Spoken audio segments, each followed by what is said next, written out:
Hey, all right. Well, welcome to our session today on reviewing the Economic Assessment Toolkit with Jim Masters and Alan Stansbury.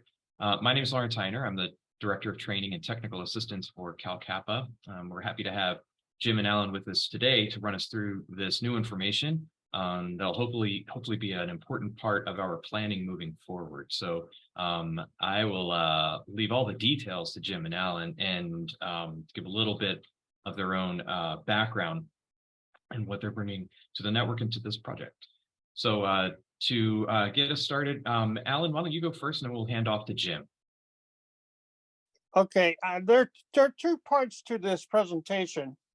We'll stop in the middle after section one, part one, and give a 10-minute break, and then we'll go on to part two. Jim Masters will do part one. I'll do part two. My name is Alan Stansbury. I'm the Public Policy Research Analyst with the Center for Community Futures, and I've been working with Jim for a long time.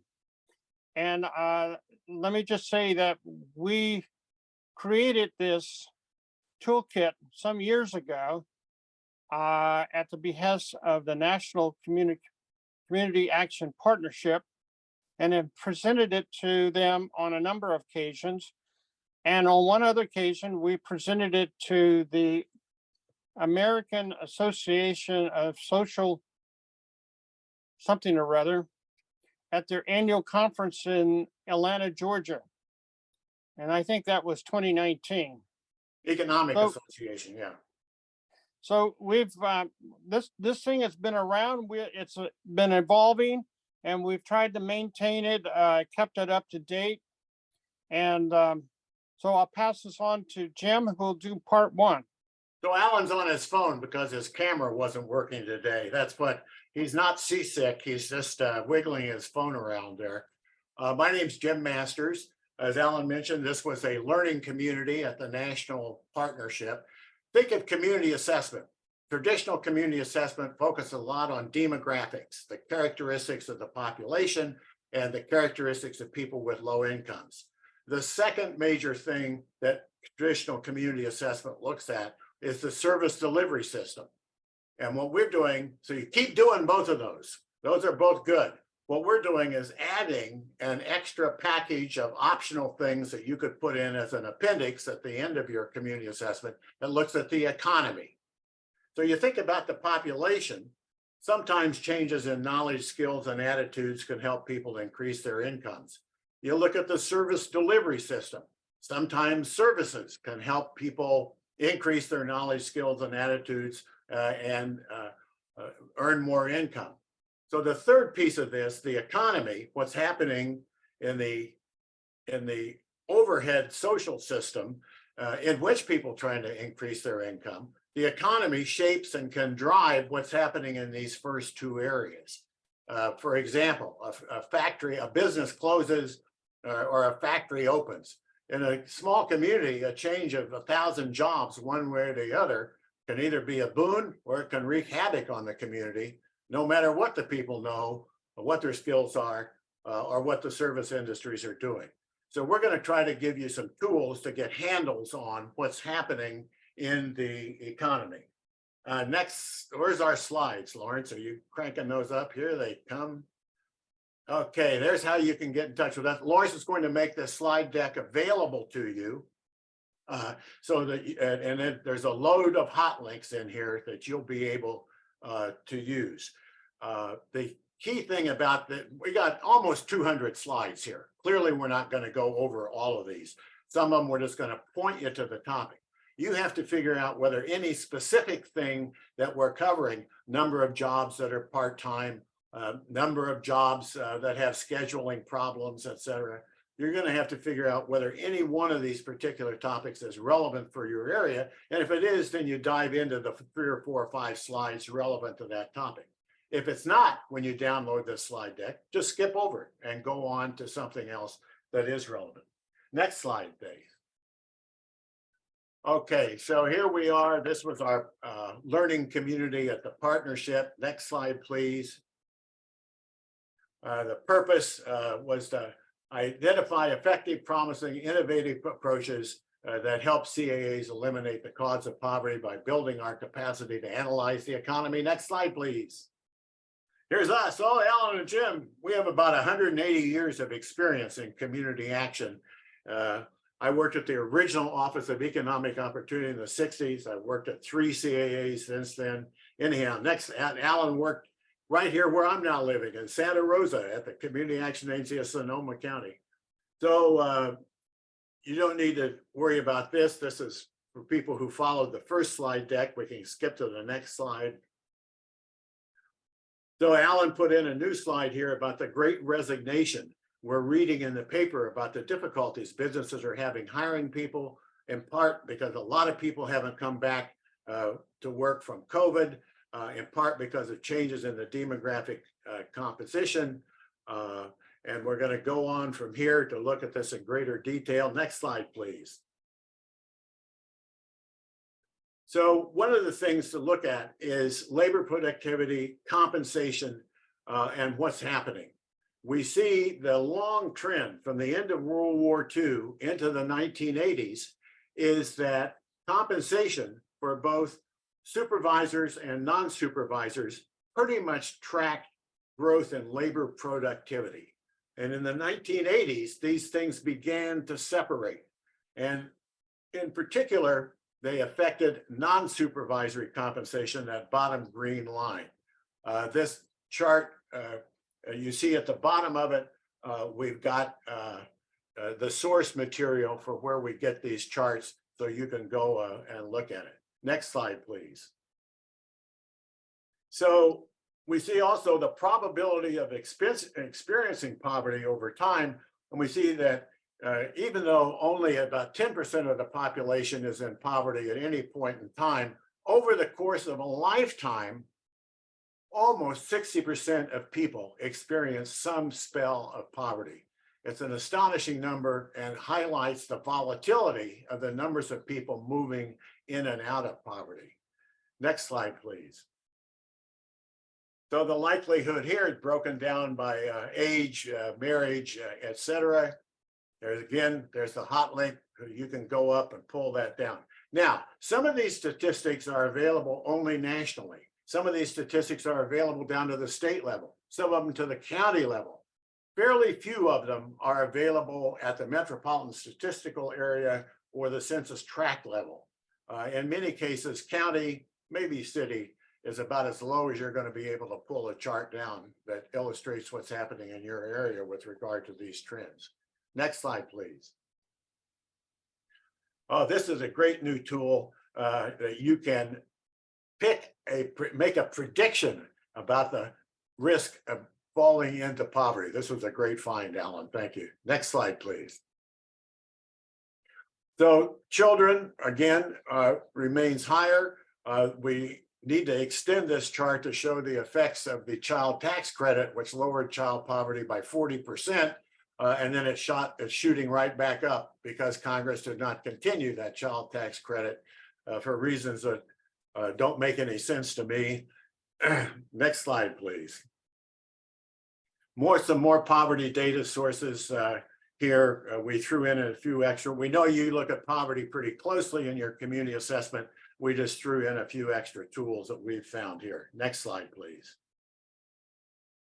Alan has done some enormous research on this and has a blog up on our website at the Center for Community Futures going into great detail about the shrinking middle class and how the American dream is slipping away. You see, going back 50 years here, the middle class was 61% of the population, and it shrinks and it shrinks and it shrinks. And both the upper income group is expanding and the lowest income groups are expanding.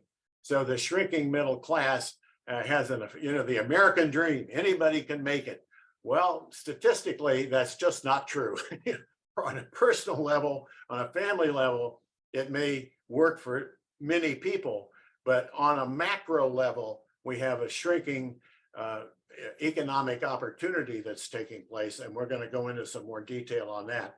Next slide, please.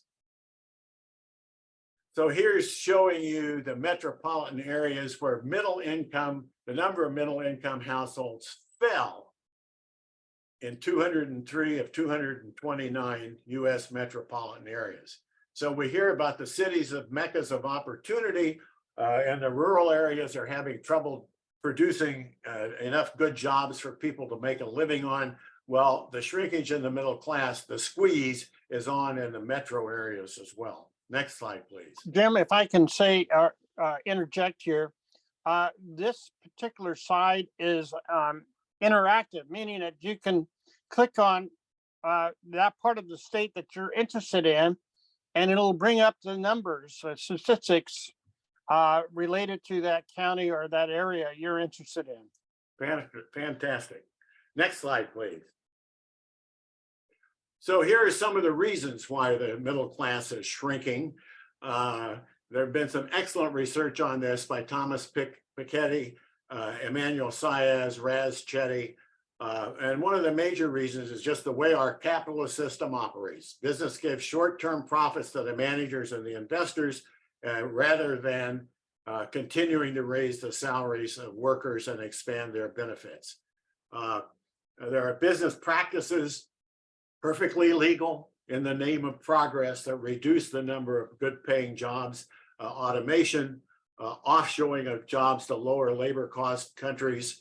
Alan and I both have master's degrees in international business and can go into chapter and verse about how the 4 million jobs that we've lost to China in the last 20 years in manufacturing. And then corporations are sitting on enormous amounts of cash, billions of dollars to avoid taxes and for merger and acquisition purposes. And a big cause of why these trends continue to shrink the middle class is the government, and mostly the federal government, has failed to deal with these macro trends. Next slide, please. Here we go. It's another version of the same slide showing the shrinking of the middle class. Next slide, please.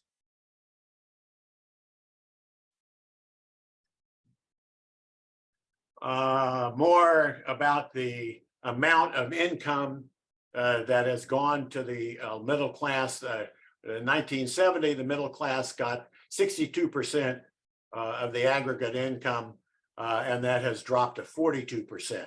Whereas the upper income groups were 29% in 1970, now they get half of it. So the old saw about the rich get richer has been absolutely true for 50 years in the United States.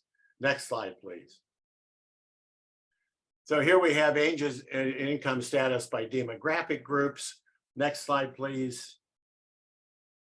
Older adults most likely to be in the lower income categories. Next slide, please. Here's a very interesting statistic. Something of the 10 million jobs created over the last decade or so,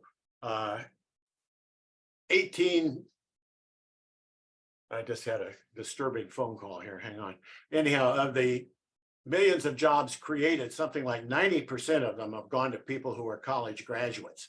So we see these splits happening in the US where the college graduates are still managing to do pretty well, and their incomes are holding or increasing slightly. High school graduates, people without any kind of certification or technical qualification, their income has stagnated the most dramatically. Next slide, please. Oh, let's see what it is to be poor in America. So we've got 140 million people. Here's some good, I think these are interactive maps too, aren't they, Ellen?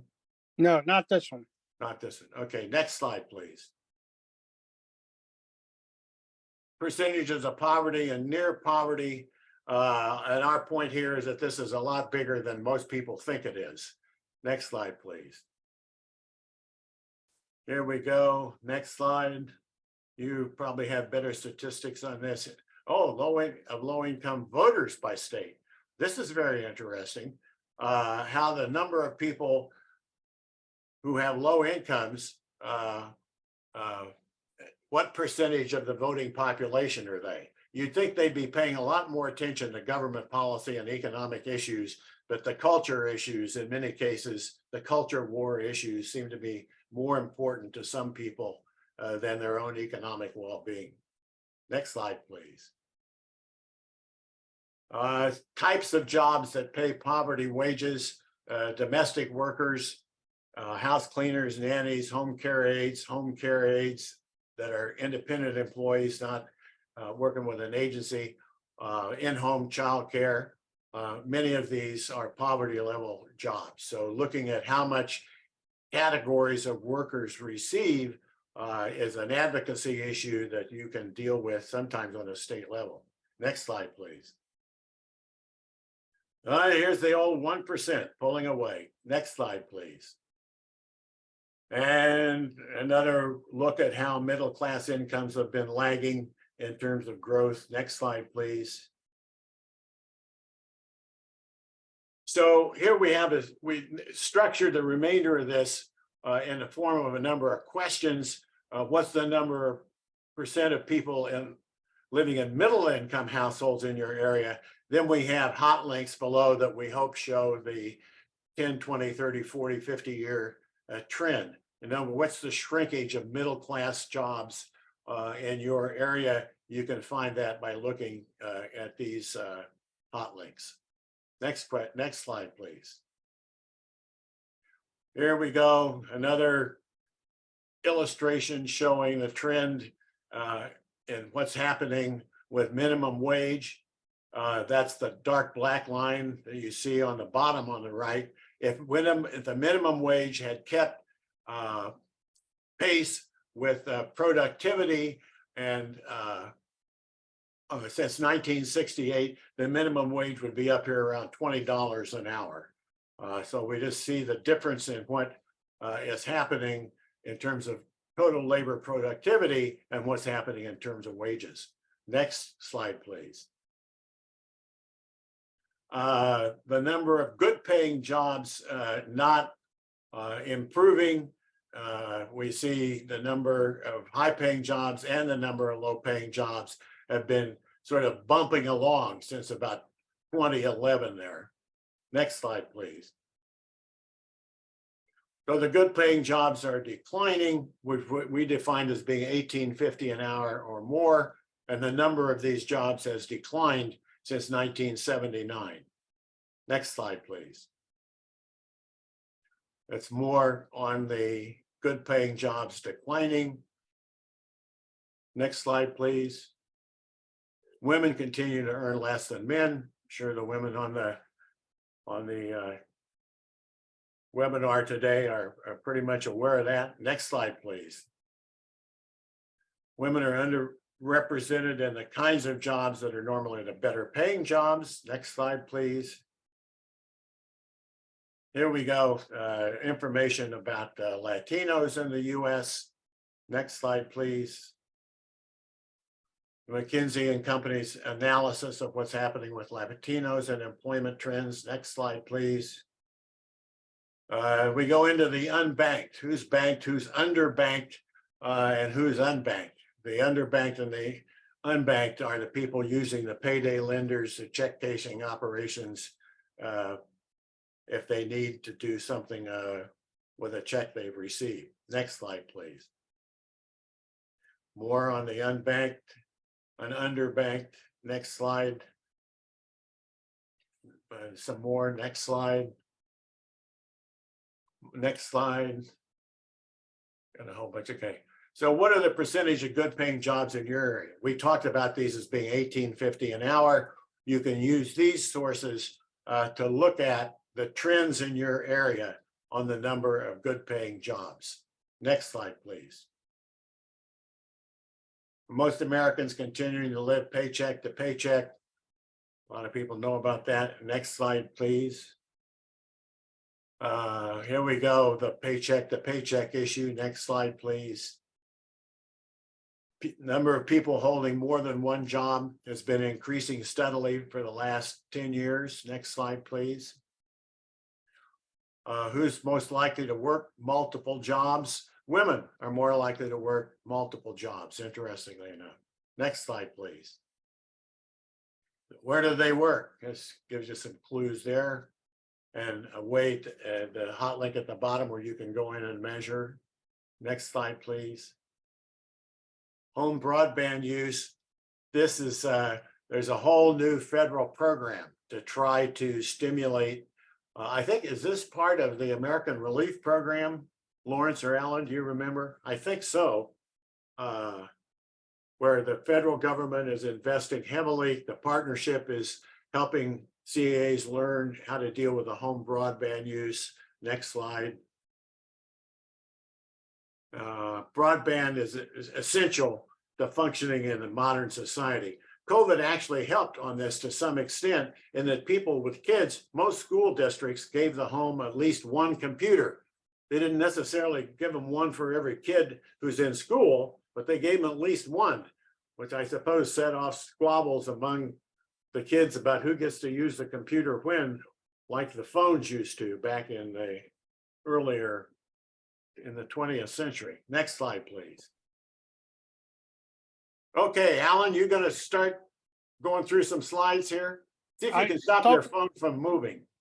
I thought we'd take a 10-minute break here. How about 5 minutes? Okay, Is 5 it time? minutes. Have we been on long enough? What time is it? It's almost 5:55. I'm 1:55. Lawrence, what's your thought? Should we do another 15 minutes before the break and then do 5 minutes?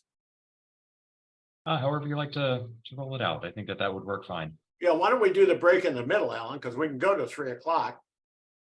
Let's do the break at 2:15.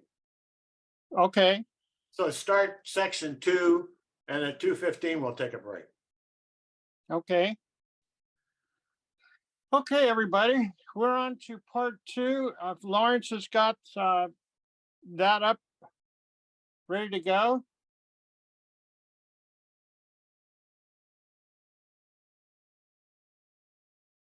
Are you all set there, Lawrence? Here he comes. There you go. Okay. So improving your community assessment. These how-to materials, assessment from the partnership, NASCAP, and I don't know what ANCRT means. Association of National Roma Trainers. Okay, I'm not a Roma trainer, so I wouldn't know. I am, so I know. Describe conditions such as poverty rate, unemployment rate, etc. Do not ask for details on how people actually earn money. Do not describe problems in the economy and the opportunity structure are the causes of why people are unable to earn a living, but do not lead to strategies that reduce causes. Next slide, please. Okay, improving the solution to use the economic analysis toolkit. It helps CAAs go deeper into the structural cause of poverty, such as automation, globalization, corporate culture, things like wage theft, union busting, the failure of government to deal with these trends in the last 40 years. Next slide. The Economic Analysis Toolkit helps CAAs find out how the national economic and workforce trends appear in their county and cities. This information should be a section of the community assessment. The Economic Analysis Toolkit will help CAAs to select strategies to change the rules under which the economy operates. Many scholars, think tanks, and practitioners have good ideas. We need more education and advocacy to get them adopted. Can we have the next slide, please? The overview starts at the highest levels of economic analysis, such as the GDP, and works deductively down to the characteristics of jobs in your area. Next slide. The toolkit format is first to identify or define the problem or issue, indicators related to the problem or issue, questions for you to answer about your area, individual survey questions for a group or individuals, a mapping tool if possible, and mitigation measures that were listed in a white paper. That white paper we did some years ago. The hot link's in here, I think. And I think it's on the National Community Action Partnership website. Yeah, it's also the hot link is in here. Topic areas: growth rate, economic regions operate between you and the global economy, how are profits divided, formal, informal economy, self-employment, workforce composition, characteristic of jobs themselves, compensation, income volatility, household wealth, what is to be done. And then our final section is a bonus, and which we won't go into. Next slide, our case study. We refer to Wyandotte County, Kansas as our case study to provide a hands-on example as to how to apply these economic concepts to your assessment. You're The probably reason asking we use yourself, Wyandotte County is because I grew up there. I know a lot about that area. so it was because of Jim having lived there is the reason why we chose that model. The growth rate for GDP in 2022 was about 2.6%. I'm hoping that 2023 will improve, but I don't know the way things are going. What is the growth rate in your area? Is it above 3%, below 3%? The growth rate is key. If above 3%, the rising tide hopefully lifts all boats. If it's only between 2 and 3%, you're just floating along. If the growth rate is below 2%, your wages are stagnant, you're adding to unemployment, and things are not moving along. So question 3, economic growth rate. What's the growth rate in your state, region, area? And here are the where you can get that information. GDP of Wyandotte County. Here's a graph from the Federal Reserve Economic Data website. You went to next. Oh, there we go. So so this shows you the line, the graph of the increases over a period of time from 2002 to 2022. Well, here we have next slide. Economic regions. Wages in the same industry vary dramatically across the U.S. because of characteristics of economic regions where they're located.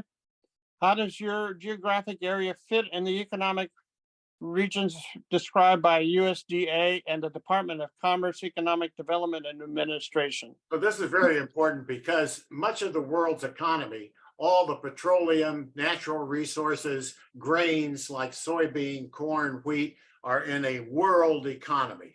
It's a single market up there that's worldwide. There are 188 economic regions in the United States. Each region relates to that world market somewhat differently.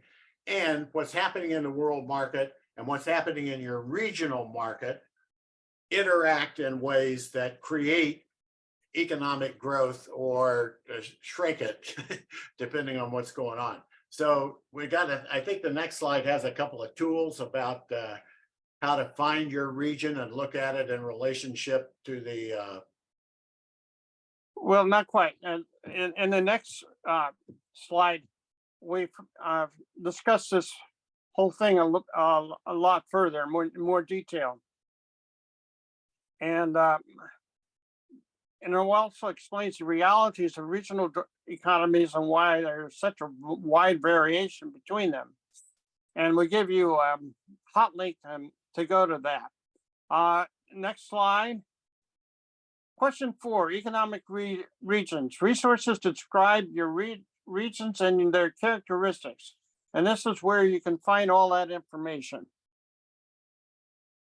Next slide, how productivity, growth, and profits are allocated. What happens to the benefits of growth and productivity to the profits? What is the percentage of corporate income going to workers? And here's a surprise for you. Since the 1970s, the profits produced by the rise in productivity have gone to the owners and managers, not to the wage owners. Surprise, surprise. Next slide, please. Here's Robert Reich's assessment of this. This is a slide we took from one of his presentations. As you can see, from 47 to 79, it was he called it the Great Prosperity. And that's where the growth and productivity went to the wage earner. But afterwards, starting in 1980, called the Great Regression, where the productivity income went to the owners, not to the workers. Next slide, please. Here's the same thing, but from EPI, showing the gap between productivity and a typical worker's compensation since 1993. And as you can see, the productivity increased 73.4%, but the hourly pay didn't keep up with it. It was only 11.1%. In other words, productivity has grown 6 times more than pay. Next slide, please. Another view of productivity wage gap. Here's a slide from a graph from, again, the Federal Reserve Economic Data website, showing where labor share of corporate income has decreased between 2000 and 2017. Are you looking at this slide or the next one, Alan? I'm on the next one, sorry. There we go. I'm watching 2 different screens here. Oh, I see. Oh, Okay, you've talked about this one. Go to the next one. yeah, go to the next one, please. Okay, here's our question number 5. What is labor share of income in your area? Can you find this for your state or city? And here are some resources that you can go to find out that information. Next slide. Here's a good one. I remember earlier we talked about the cash that was held by US corporations. It's a huge amount of money. And that money is not being used for investment. It's being used to pay more money to Wall Street or to the CEOs and the shareholders. And unfortunately, this is not adding to our economy. Just a side note here, on PBS, Public Broadcasting Channel, their frontline report for this week was about the Federal Reserve and how the Federal Reserve has made corporations save all this money for the purpose of buying long-term bonds, but not investing in their own company. And then in turn, where they have the cash, they would buy out their stocks and make the stocks more valuable, thus increasing the wage compensation and bonuses to their CEOs. So all this is perfectly legal, but it isn't morally correct. And from the perspective of wage earners, it's a sin. Yeah. And so what we're saying here is, once again, the government and the Federal Reserve are not working towards low income and middle class interests. They're in fact taking that away. Next slide, please, Lawrence.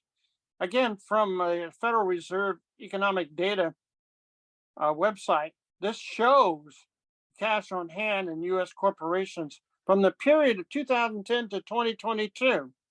And you can see there was this huge increase in the trillions to 2021, where there was a downturn. But since then, it's gone back up. Next slide, please. Okay, we talk a little bit about the formal and informal economy. The formal economy operates on paper. Paychecks, contracts, credit cards, bank statements. There's a written record.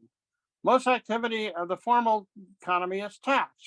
Informal economy is cash or barter. There's no written record. So none of it gets taxed. So in some countries, it's as much as 50% of their economy. In the US, it's estimated about 10% of our economy. That is to say 1.8 trillion in value. About 60 billion is legal, and the rest of it is not. Most micro businesses start in the informal sector, and the person who has something to sell, they start making money. Okay, next slide. Are you doing enough to promote micro business? How many people are working from home? This is a slide from New Main Street showing a bit micro business opportunity. I'll let you look at those numbers on your own. Next slide. Okay, so question 6 in our EAT survey, informal economy. How easy is it to earn money off the books? What are your area permissive or hostile to activity of the formal community economy? In which sectors do you see informal economic activity? Are food trucks and street vendors allowed to exist? Yard sales? Can you let flea markets operate in your parking lots? How much household income comes from the informal community? These are survey questions you can put together when you survey your community. Next slide. Workforce in relation to the population, working versus non-working population. We go into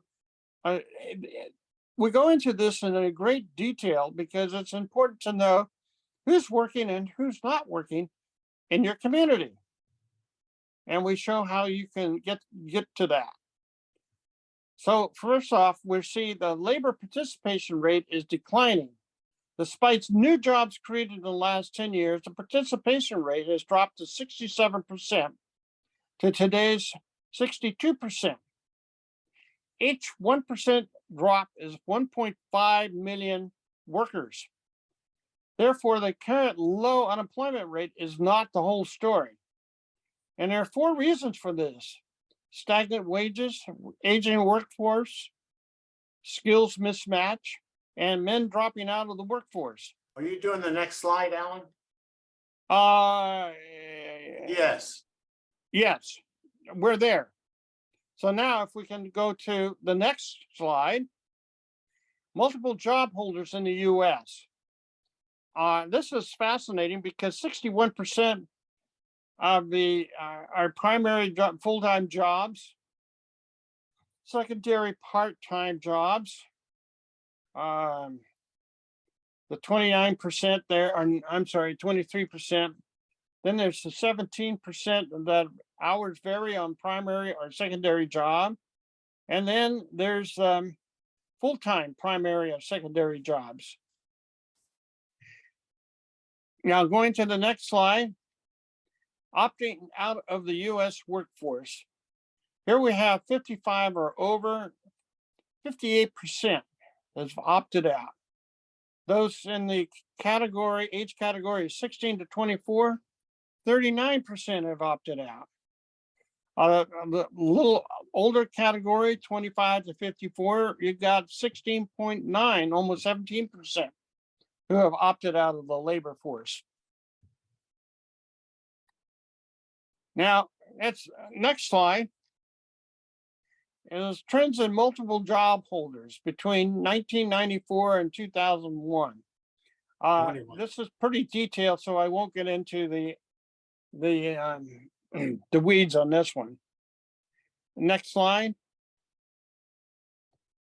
Multiple job holdings by state.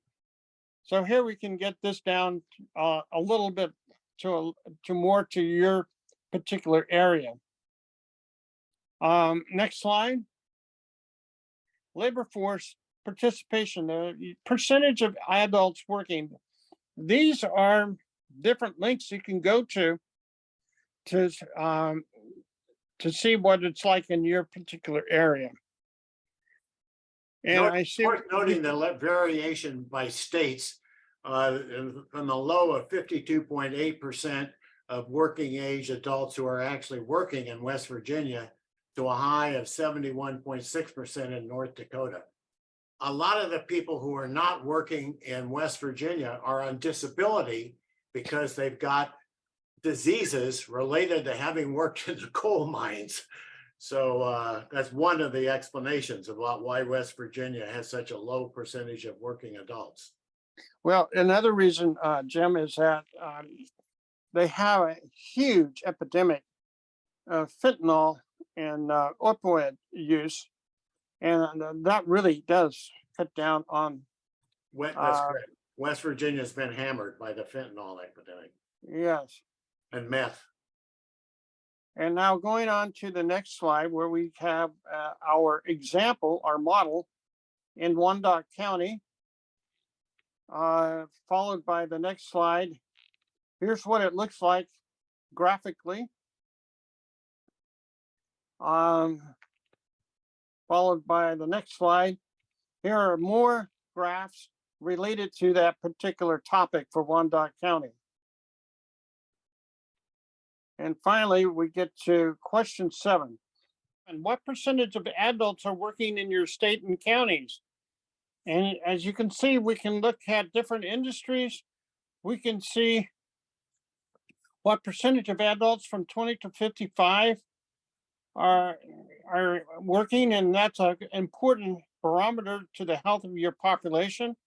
What is the 20-year trend? If you can get that, that's great. So you go to your state Department of Labor for this information, and your local Workforce Innovation and Opportunity Board. Next slide, please. Understanding the real economy. Many important trends are significant whether or not you've yet figured out a way to measure them locally. That includes offshoring. That includes robotics and automation, where most of the job losses are occurring. So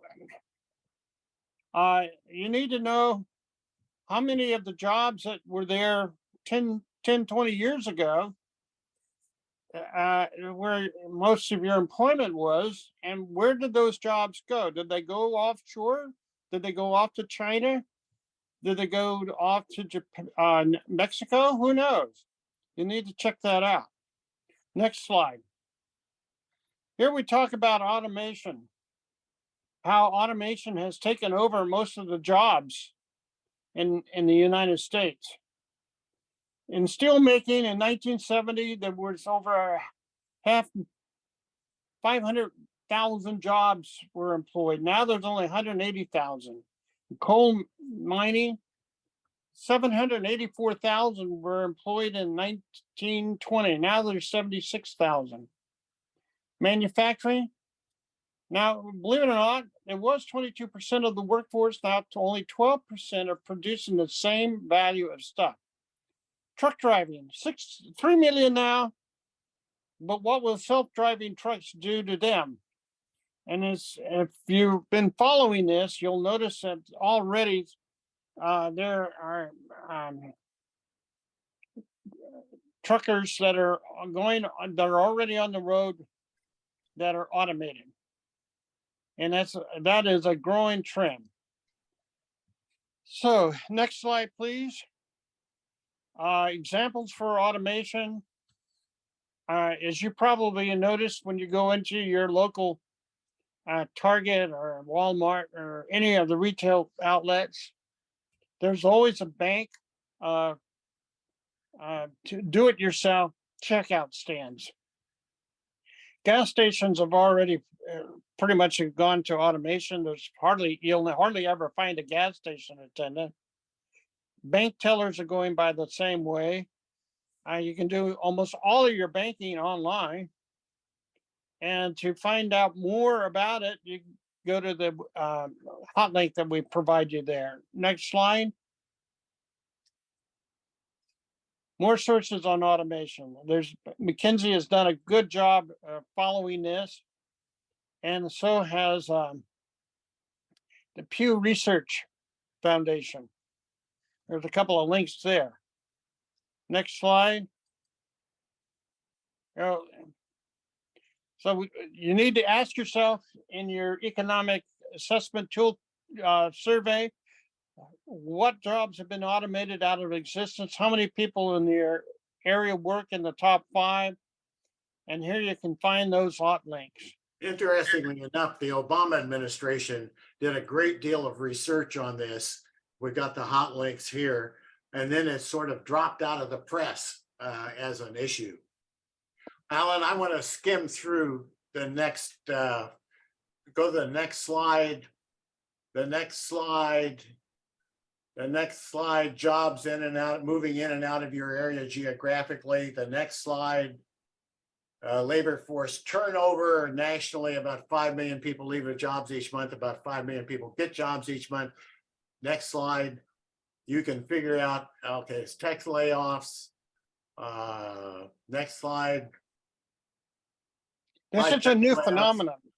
Yes, this is happening now. With next slide. So you can figure out the number of people leaving jobs and getting jobs in your geographic area. On a nationwide basis, it takes 145,000 new jobs each month just to keep up with population growth. So you're reading the paper, oh, we had 100,000 jobs formed last month. Well, you're losing ground. We had 200,000 jobs formed next month. That's great, but you're only 50,000 above normal population growth, and you still got 10 million people who are not working. Next slide. Here we go. So you can calculate this. The next slide, I think, is our example. There you go. The size of the workforce in your area and the number of new jobs being created. Are you gaining ground or losing ground? You can't necessarily do something about these trends, but at least you know what is going on. Next slide. So what's the labor force turnover in your area? Next slide. The next slide, the number of people working, you can figure out the number of people working by industry area. Next slide. There's some great resources that show you the numbers of people working in each industry area. Department of Labor has enormous amount of information on this. Next slide. Here's our Kansas City example. Next slide. There we go. The number of jobs by type of occupation in your area. Next slide. Labor trends, economic data sources, what's happening in terms of income, pay, benefits, etc. Next slide. So you can really get down and look at the characteristics. We have an example here at coal mining. We're going to skip through this really quickly. Next slide. The next slide. The number of people working in coal is minuscule compared to many other industries. Next slide. There we go. Whole Foods has about as many people as there are working in the coal industry, but yet people talk about saving the coal jobs, et cetera. There's 12,000 people working in coal in Kentucky. You'd think there was 500,000 based on how their representatives act. Next slide. There you go. The next slide. Next slide. Okay, here's a set of trends about women and men in the workforce. Next slide. Next slide. Next slide. There we go. Labor force participation by gender, and you can often get this at the county level. Next slide. There we go. You can create a chart showing the trends by gender, different types of industries and jobs in your area. Next slide. There we go. People not working. Alan went into this before. Next slide. Unemployment. Next slide. There we go. The people not in the labor force. Who are they? Next slide. Number of discouraged workers in your state. Next slide. Unemployment. More characteristics of the labor market. Next slide. Labor workforce. Here's the difference. Next slide. So you can see you can go into pretty fine-grained detail about the characteristics of the workforce. And as we said before, Some of these may not be that relevant to your area, so you just skip over this whole section. You don't try to do the research or produce a chart on it. If it is relevant, then you dive in and use the hot links. Next slide. There we go. People with disabilities. Enormous growth in the number of people receiving SSI over time. Next slide. Mapping out this group of the subgroup of the population can be very interesting. Next slide. There we go. Next slide. How many people are on disability? Number of people working part-time. This is a very set of interesting slides. Next one, please. And the next slide. So here we go. The number of people working for part-time who don't want to work part-time, who really want to work full-time. Part-time work is good for some people, students, new moms, etc. But for the most part, if you're working part-time, you're working because that's all the work the employer will give you. Next slide. Next slide. There we go. And we got the on-demand economy, the so-called gig economy, and the characteristics of people working in the gig economy. Next slide. And you can figure out what's the number of people in your area who are working in the gig economy and whether they want to be doing that or that's just all that they're able to get done. Next slide. Same working with as people working part-time, also people working as temps. It's a growth in temporary employment. Look at that, particularly through the Rust Belt in the Midwest there, the dark blue. Next slide. Okay, temporaries, next slide. There we go. Next slide. We talked about college graduates getting most of the jobs. And this shows you 80% of the jobs from 2015, and this has just gone up, have actually gone to college graduates. So this is who's getting the jobs by education level. Next slide. Kansas City example, next slide. Okay, employment by education levels, next slide. Next slide, 1099 jobs versus W-2 jobs. We see that the number of 50% of the 10 million jobs created since 2009 were 1099 jobs and not W-2 jobs. You get a 1099 job, you're a consultant. In effect, you don't get any benefits, no contribution to Social Security or Medicare. You're supposed to do that yourself. Next slide. More sources, next slide. There we go. Okay, next slide. There we go, workforce compensation data, again, from the Bureau of Labor Statistics. Next slide. More characteristics of the jobs in your area. There's next slide. Oh, I just saw something like what half of young adults ages 21 to 28 are living with their parents. That's an increase. And then we go into speculation about why people are having trouble making a living in your community based on the research that you've done in the earlier sections there. Next slide. Here we go, compensation and incomes. Next slide. Regional changes and this is an interactive map. Next slide. Here's a database on what jobs pay, where you can go in into the 107 major markets and choose any one of 72 occupational fields and find out what the average wages are in your area. Next slide.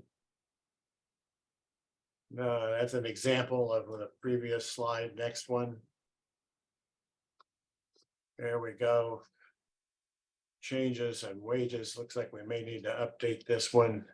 Yeah, this is May 17th. Okay, next slide. Questions on wages. average wages by job type in your area. You can chart it using the previous hot links.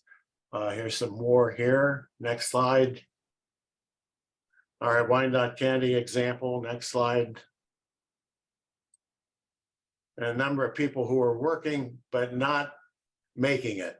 Bottom fifth of US workers, most of whom earn less than $10 an hour, working full-time.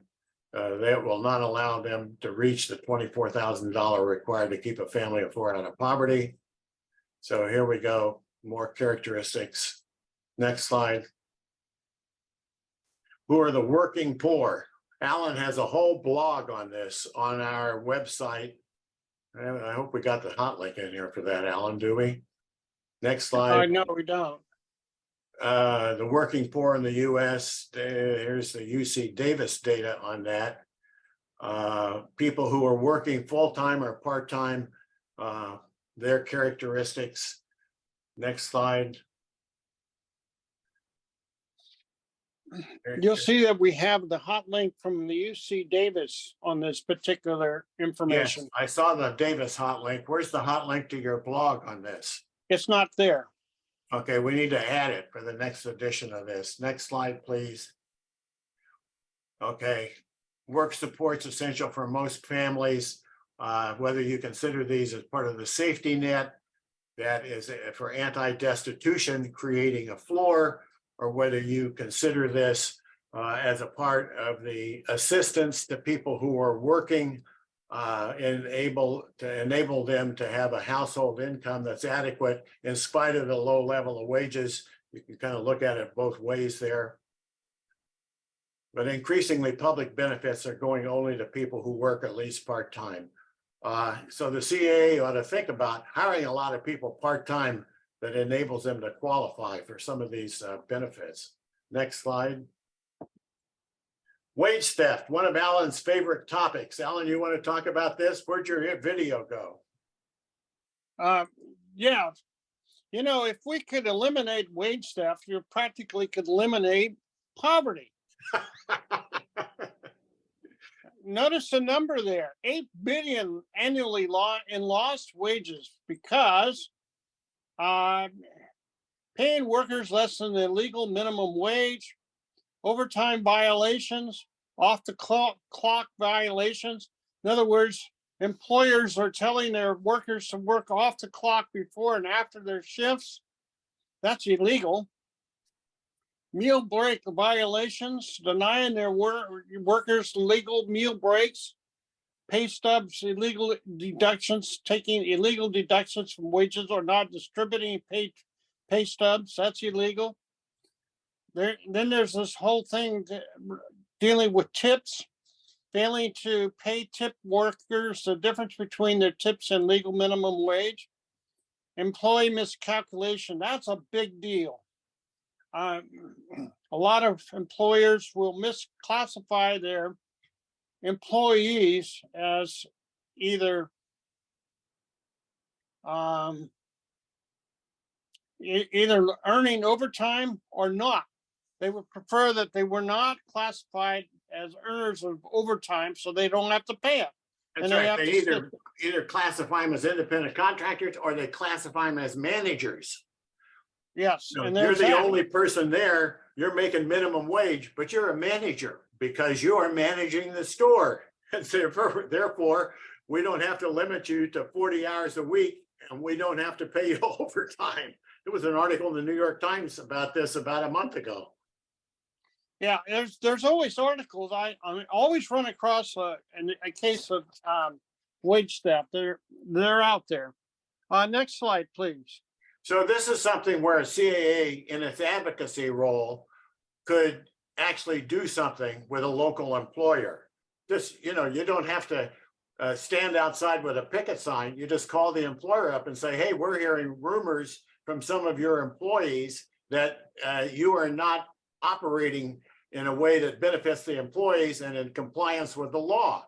And we'd like you to stop that and see what they say. Next slide, please. Here we have a share of low wage, minimum wage eligible workers experiencing minimum wage violations. In Florida, it's the worst. Of course, 25% of the minimum wage earners are being violated. But look at California, 19.2%. And Georgia is best of all, according to this, and Yeah. almost 10%. Next slide.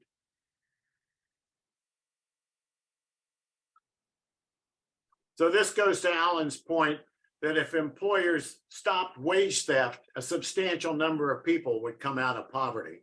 So stopping wage violations is an interesting area for advocacy, where small changes in employer practices can produce big benefits for the employees.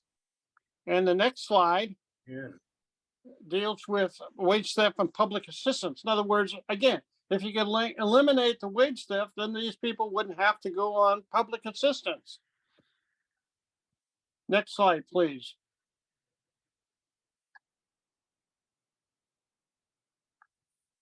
Again, we make our case that the minimum wage violations are from families of modest means. In other words, they're hitting the low income worker. Next slide. We give you points of how to mitigate wage theft.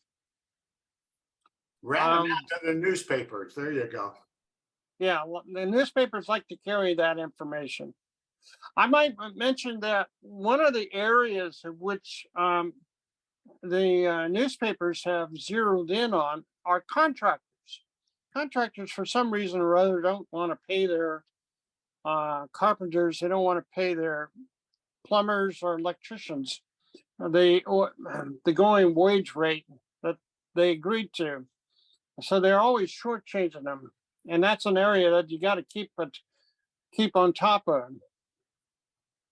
Here's a couple of sources on wage theft. Here's a lawsuit about Chipotle owes overtime pay to thousands of workers. Next slide. Yeah. Next slide. Next slide. And here when you do a survey, here are some of the questions you can place in your survey for your community to respond to. Income volatility. Next slide. Okay, I want to talk about this. This is something that I've been following in part because I have a daughter who works in the care industry, home health aides, et cetera. And it turns out that income volatility, next slide, please, is a relatively new, it's an old problem, but it's just getting the kind of research that it merits. And what we look at here, next slide, is that we're looking at the volatility and how volatility in itself contributes to poverty spells. So instead of, study financial progress over time, the jobs are getting much bumpier in terms of scheduling, hours worked, et cetera. Next slide. So here we have indicators of income volatility, in particular, the number one, lack of stable, predictable work schedules. People called 20 minutes before a shift begins, told to come to work. People told you're going to work from 6 a.m. to 9 a.m. and from 6 p.m. to 9 p.m. Kind of split at the front end and the back end of the day kind of thing. So there are several factors here that contribute to income volatility. Next slide. And then we have some strategies to reduce income volatility about how you can work on local employers or with local employers or with other advocacy groups to try to reduce volatility, because volatility in and of itself produces negative consequences for people with low incomes. Next slide. Okay, here's some benefit stuff. We're going to skip this. Skip the next slide. Next slide. More resources about income volatility. Next slide. Next Here's slide. your survey questions. Yeah, that you can ask people. When we say survey questions, these are questions you can ask people when you're doing intake, when you're just having a meeting about some topic, just to find out what's going on with people with low incomes in your community. Next slide. Okay, you want to talk about household wealth, Alan? Yeah. Well, here's a graph that charts out the wealth by income group, and as you can see, the higher income group are the people who are earning the most, and that's the green line there from year to year from 2004 to 2010. Next slide, please. Here you need to know what the household wealth in your area, the distribution, and here are some resources that you can go to find that information out for your service area. Next slide. Medium net worth by ethnicity. This is another Pew Research graph. We give you the hot link there, how to get to that. Next slide. This is a question that you can answer. What is the net worth by ethnicity in your area? And here's some resources. What is to be done? What you can do to do in each of these economic issues to change the rules on which the economy operates? What you can do at each of these levels, starting at the national level and then at the employer level.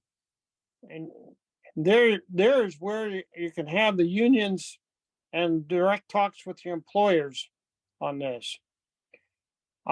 We show next slide, please. We show dozens of ways that employers have restructured work to eliminate full-time jobs that pay a living wage and have benefits. And what are you going to do about it? You start by getting a data which shows what's happening in your area, add it to your community assessment, then select advocacy strategies to change the public policies or community attitudes or employer practices.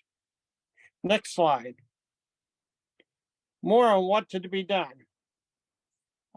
We wrote a white paper that was published some years ago. It's on the National Community Action Partnership website. Here's the hot link to that. There's your blog. Yeah, and there's my blog, Decline of the Middle Class, blogspot.com. Check that out. Okay, now we're at the question and answer period. But before we get to that, I want, next slide, please. We want to thank you very much for your participation and interest, and where you can find some of our documents. And the last slide is resources, where you can get some of these resources. Okay, any questions? We'd be happy to answer. I don't know if I have an exact question. I'm with the Marin County Community Action Partnership, Community Action Marin, and I'm the Senior Director of Economic Justice. So this information is just, I mean, it's so comprehensive. It's just amazing what you've compiled and, gone through. And of course, it was very quick. So I look forward to receiving the material so I can dive in. Yeah, and I'm just thinking about, something I talked to our CEO about yesterday was taking this data and the qualitative stories and, anecdotes that we have and really building it into the policy space so that we can create awareness, shift narratives and mindsets, and really affect policy, right? Like a lot of what we see are symptoms of policy decisions that have been in place for many years and generations. And it's all not a surprise. perfectly legal. Yeah, and exactly, right. As you said, it's all legal. And yet we're producing inequitable outcomes. And it's just so clear, as you see in the data, right? And to sit back and not do something feels like I'm complicit. So I'm just thinking about ways we can leverage this amazing expertise you have and how you've documented all of these trends and data and, just share it broadly with elected officials, legislators, and make sure that this is crystal clear so that when they're in those conversations in their rooms and, that they have this information in a way they can connect with it, digest it, and move forward. So that's, I mean, it's not exactly a question, but I just feel inspired and appreciative of what you've shared. And I can't believe I'm the only participant. I came late. I'm sorry about that. I was 15 minutes late, but I did get to hear most of your talk. We're And delighted you're here, but Lawrence has recorded it and is going to put it up on the website, let people know it's there. great. So Alan, as you can tell, Alan and I are in this for the long haul, so we're happy, we're delighted that you are delighted.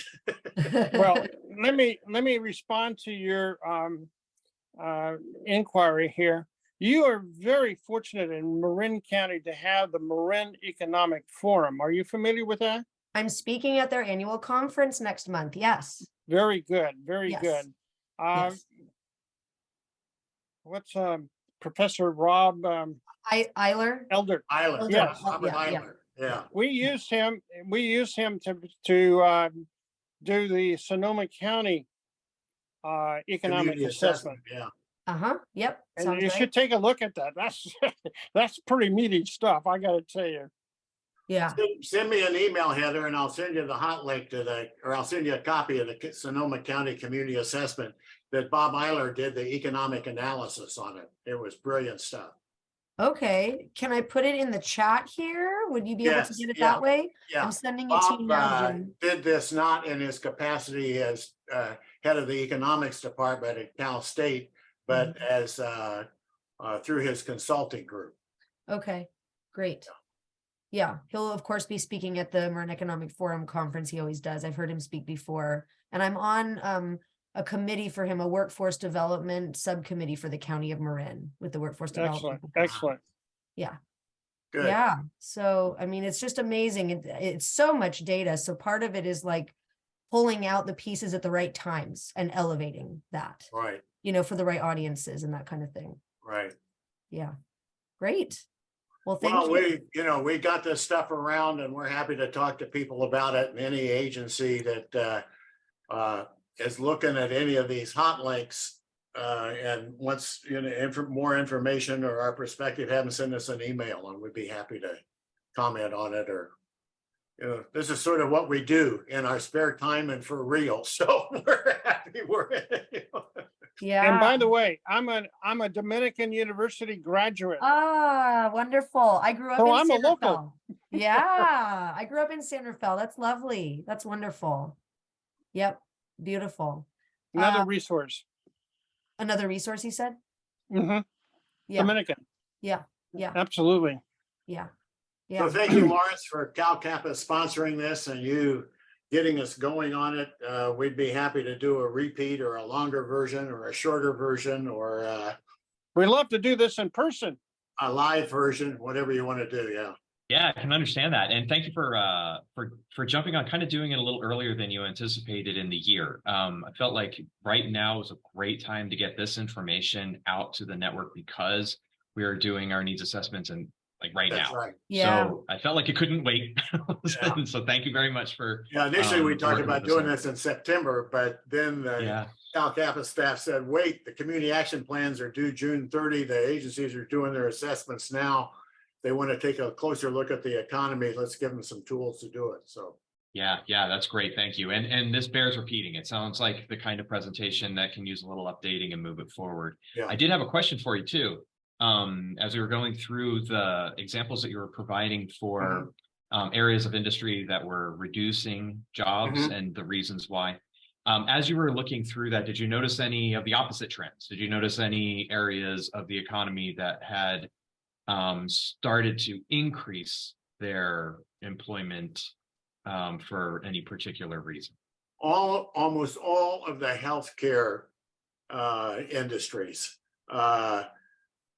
I have a granddaughter who looks like the guy she's going to marry he is currently in college studying to be a nurse.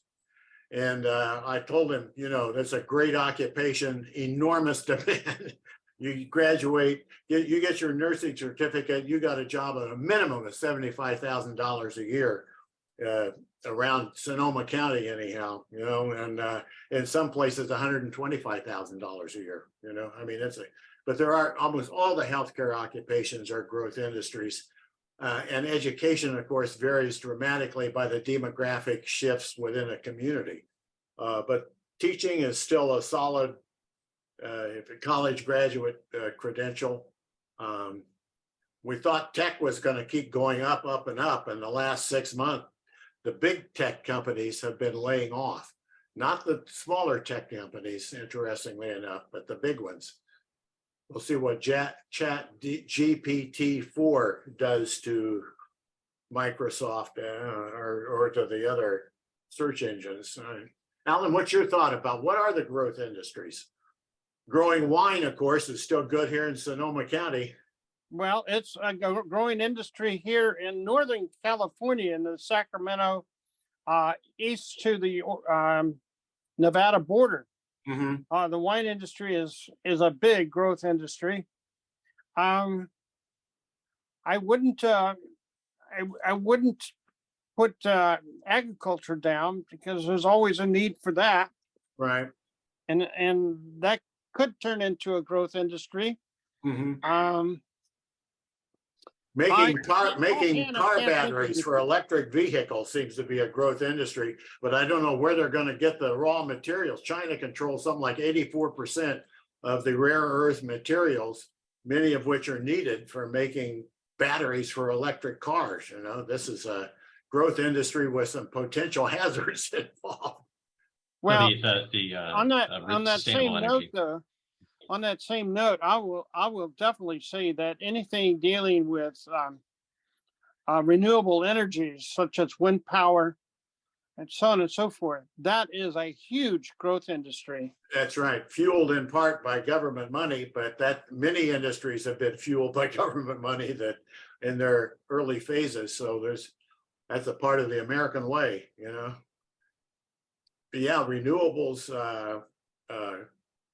Including some stuff that John Buckstead, you know, moved to Hawaii, and they've got a whole institute out there looking at harnessing tidal motion to produce electricity, underwater baffles that move back and forth with the tides and that turn generators that produce electricity. But certainly wind and solar's going big time. If we can get PG&E to stop trying to reduce the amount of money people get for returning it to the grid. You know? Yeah. Right. Yeah, I'm part of that. That'd be a good panel discussion. And Heather, ask Bob Eiler that question that Lawrence just asked when you're on that panel with. Well, yeah, we know there's a lot of trouble in terms of the structure of the economy for people with low incomes, but what are some growth areas in the economy? You know, that's a great question. And Bob, probably a lot closer to that than I am. You know? Yeah, when we're talking about growth areas, we're talking about the demand from employers, right? Or just number of jobs like, for example, I operate some workforce development programs locally. One shortage we've seen is in the commercial driver sector. We partnered to create a training program, and there was not a lot of interest from the community. We can, of course, keep expanding our reach and trying to find other targets, but there wasn't a lot of uptake of this training program to get into those jobs. So there's sometimes that mismatch too, like just there's a need, but not as much desire to fill the need. Yeah, it's hard to figure. Alan and I were talking about this earlier. It's hard to figure out. The COVID thing really scrambled the labor market dynamics in ways that I think we're just now even figuring out, let alone coming out of. And we go for periods where for 10 or 15 years, you think you've got the labor market figured out, and then there's a shuffle, you know, and I think we're in a shuffle right now, trying to sort out what really makes sense. Certainly anything, I think the climate change arena, green jobs of all types, renewable energy, growth areas, not only because of government money, but because even industry is paying more attention and concern to the big corporations, the general public. Go Greta Thunberg, you know, I mean, there's just a lot of additional social movement activity around climate change. Social movements usually translate into some kind of growth of opportunity and go for 15 or 20 years, and then some of them fade out or turn into something else. But I think the whole climate arena. It's good. Now, how do we do that in California? We're having a huge to-do up here in Sonoma County over water. The amount of water that the farmers are using, our 60,000 well holders are pumping out of the aquifers, that the cannabis industry is using, which uses a lot of water. Some vineyards are shifting over to dry farming in effect, and some of them are still pumping water but the whole use of natural resources and, the Colorado River's drying up, et cetera. We got real problems around water. So I know I'm rambling here anyhow. So Lawrence, thank you again. Let's keep in conversation, Heather. I copied your email. I'll send you the Sonoma community assessment. We'll see Thank where you. we go. Wonderful. Thank you, everyone. Really appreciate you. all your great Okay. information you've shared today. Have a great afternoon.